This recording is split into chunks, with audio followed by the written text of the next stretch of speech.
Hello everyone, Radhe Radhe, जय श्री कृष्णा। स्वागत है आप सभी का हमारे चैनल पर। हरे कृष्ण। आप सभी को अक्षय तृतीया के पावन पर्व की हार्दिक शुभकामनाएं और आप सभी को परशुराम जयंती की भी बहुत बहुत शुभकामनाएं। प्रिय श्रोताओं, हमारी वैदिक संस्कृति अत्यंत गौण, वैज्ञानिक और दिव्य परंपराओं से परिपूर्ण है। यह समय की गणना केवल साधारण दिनों और महीनों के आधार पर नहीं की जाती, बल्कि सूर्य और चंद्रमा की गति के अनुसार तिथियों, मासों और विशेष पर्वों का निर्धारण किया जाता है। और इन्हीं पवित्र तिथियों में से एक अत्यंत शुभ और दिव्य तिथि है अक्षय तृतीया। अक्षय का अर्थ होता है जिसका कभी क्षय ना हो, और तृतीया का अर्थ होता है तीसरा, यानी महीने की तीसरी तिथि, अर्थात वैशाख मास के शुक्ल पक्ष की तृतीया तिथि को वो पावन दिवस है जिसे सनातन धर्म में अक्षय तृतीया के रूप में मनाया जाता है। शास्त्रों में इस तिथि को अत्यंत शुभ और मंगलकारी बताया गया है, क्योंकि इस दिन किया गया कोई भी पुण्य कर्म, दान, जप, तप, यज्ञ, पूजा या फिर आध्यात्मिक साधना कभी नष्ट नहीं होती। सामान्यतः जब हम कोई शुभ कार्य करते हैं तो उसके लिए शुभ मुहूर्त देखने की आवश्यकता होती है, लेकिन वर्ष में कुछ ऐसे दिव्य दिन भी आते हैं जब किसी भी शुभ कार्य को करने के लिए अलग से कोई भी मुहूर्त या पंचांग देखने की आवश्यकता नहीं होती। और अक्षय तृतीया भी उन्हीं दुर्लभ और अत्यंत पवित्र तिथियों में से एक है। इस दिन किया गया प्रत्येक शुभ कार्य स्वयं ही सिद्ध और मंगलकारी माना जाता है। शास्त्रों में वर्णन है कि इस संसार में हर कर्म का फल निश्चित है। अगर हम पुण्य कर्म करते हैं तो उसका फल सुख के रूप में हमें मिलता है, और अगर हम पाप कर्म करते हैं तो उसका फल दुख के रूप में हमें भोगना ही होता है। यही कारण है कि हमारे जीवन में आने वाले सुख और दुख वास्तव में हमारे ही पूर्व जन्म के कर्मों का परिणाम होते हैं। लेकिन अक्षय तृतीया का दिन इन सब से कुछ अलग और विशेष माना गया है। इस दिन जो भी आध्यात्मिक साधना, भगवान की भक्ति, जप, तप या दान या कथा श्रवण आदि किया जाता है, उसका फल कभी समाप्त नहीं होता, बल्कि वह अक्षय अर्थात अनंत काल तक फल देने वाला बन जाता है। भगवत गीता में भगवान श्री कृष्ण अर्जुन से कहते हैं कि जो व्यक्ति सच्चे मन से भगवान की शरण में आता है वह शीघ्र ही धर्मात्मा बन जाता है और उसे स्थायी शांति भी मिलती है। भगवान यह भी कहते हैं कि उनके भक्त का कभी नाश नहीं होता। ठीक उसी प्रकार अक्षय तृतीया के दिन किए गए पुण्य कर्म भी कभी नष्ट नहीं होते। यही कारण है कि इस दिन भगवान की भक्ति, कथा श्रवण, दान और सत्कर्मों का विशेष महत्व है। इस पवित्र तिथि के महत्व को समझने के लिए शास्त्रों में एक अत्यंत प्रेरणादायी और पौराणिक कथा का वर्णन मिलता है। कहा जाता है कि जो व्यक्ति अक्षय तृतीया के दिन इस कथा का श्रद्धापूर्वक आरंभ से अंत तक श्रवण करता है, उसे अक्षय पुण्य फल की प्राप्ति होती है और उसके जीवन में सुख, समृद्धि और आध्यात्मिक उन्नति का मार्ग प्रशस्त होता है। तो आइए आज इस पावन अवसर पर हम सभी मिलकर उस दिव्य और प्रेरणादायक कथा का श्रवण करते हैं, जो हमें कर्म के सिद्धांत, भगवान की भक्ति और जीवन के सच्चे सुख का मार्ग दिखलाने वाली है।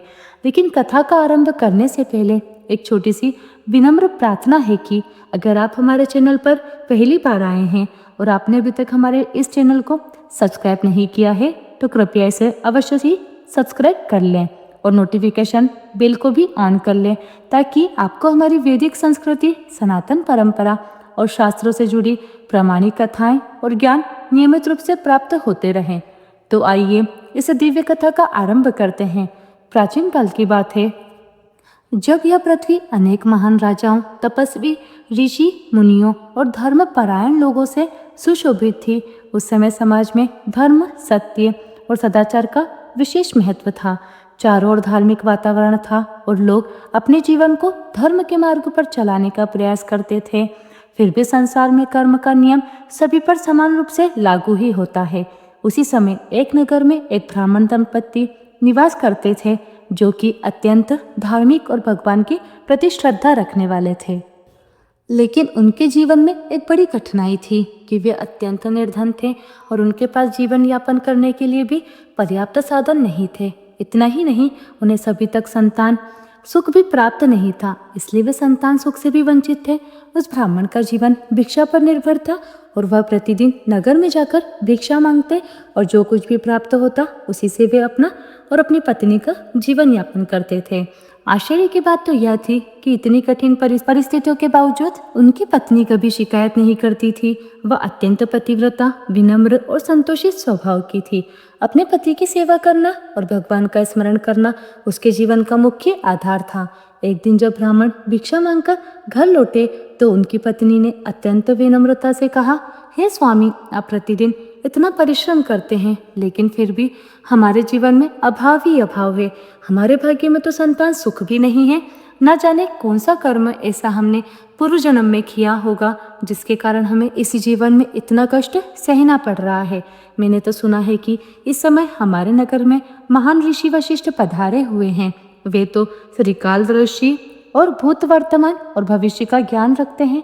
यदि आप उनके पास जाकर हमारी इस अवस्था का कारण और उसका उपाय पूछे तो संभव है कि हमें कोई समाधान मिल जाए। पत्नी की यह बात सुनकर ब्राह्मण को भी यह उचित लगा। अगले ही दिन वे महान ऋषि वशिष्ठ के आश्रम में पहुंचे और श्रद्धापूर्वक उन्हें प्रणाम किया।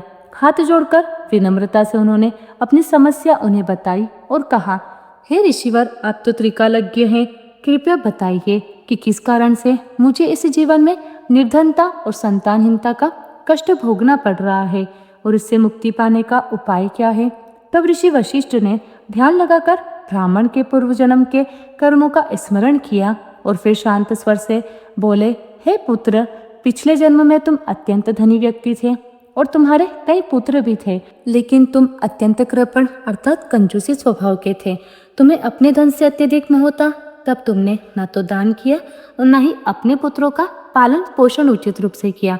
धन के प्रति अत्यधिक आसक्ति और परिवार के प्रति उपेक्षा के कारण तुम्हें इस जन्म में निर्धनता और संतानहीनता का फल मिला है। लेकिन तुम्हारे जीवन में एक शुभ कर्म भी था। पिछले जन्म में किसी कारण से तुमने वैशाख मास के अंतिम 5 दिनों में व्रत का पालन किया था। उसी पुण्य के प्रभाव से इस जन्म में तुम्हें ब्राह्मण का शरीर और एक धर्मपरायण पत्नी प्राप्त हुई है।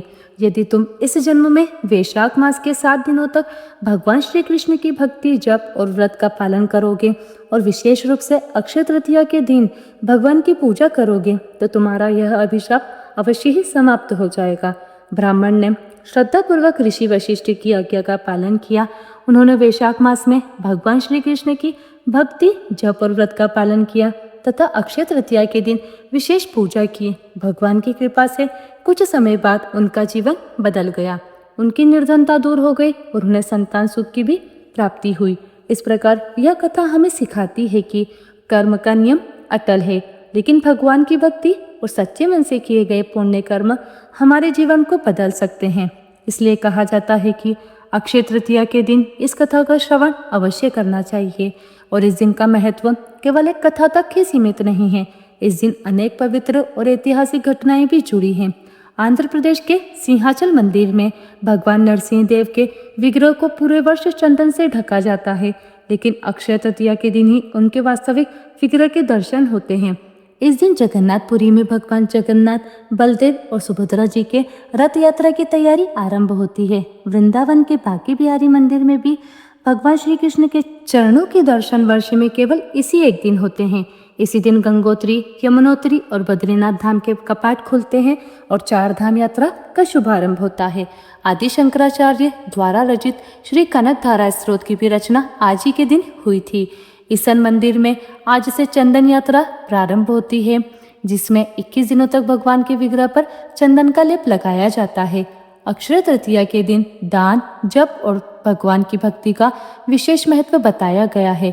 इस दिन श्री लक्ष्मी नारायण की पूजा भी की जाती है और अपनी सामर्थ्य के अनुसार सोना, चांदी या कोई भी शुभ वस्तु खरीदना मंगलकारी होता है।